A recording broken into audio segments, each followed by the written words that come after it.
Il faudra attendre plus de 30 ans pour résoudre le mystère. En 2004, les progrès de l'analyse d'images permettent de rouvrir l'enquête. 32 ans après cette observation, la NASA augmente la résolution de l'image et superpose plusieurs clichés. Cette nouvelle technique révèle une chose qui était invisible sur les autres images. Une perche semble relier la soucoupe volante au module de commande.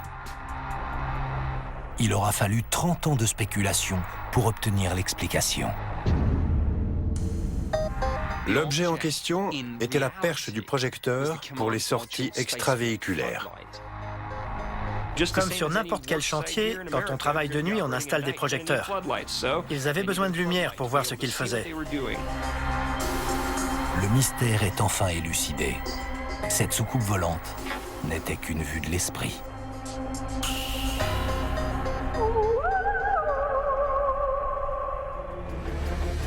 Surgissant de l'Est, une boule de feu fonce dans l'espace aérien russe, puis semble se désintégrer. Quelque chose s'est dirigé vers l'objet. C'est peut-être ce qui l'a fait exploser. Assiste-t-on à une reprise de la guerre froide?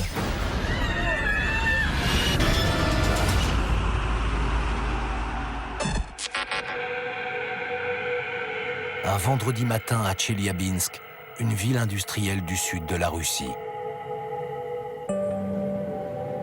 Banlieusards, écoliers et employés de bureau entament leur journée de travail.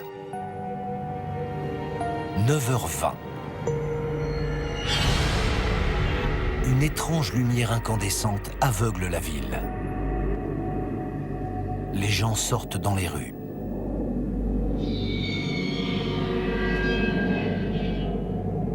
Puis soudain, la lumière disparaît.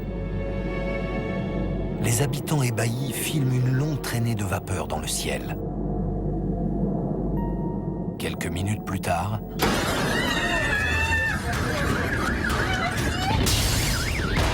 une explosion secoue Tcheliabinsk. La puissance de la déflagration est 25 fois supérieure à celle de Nagasaki.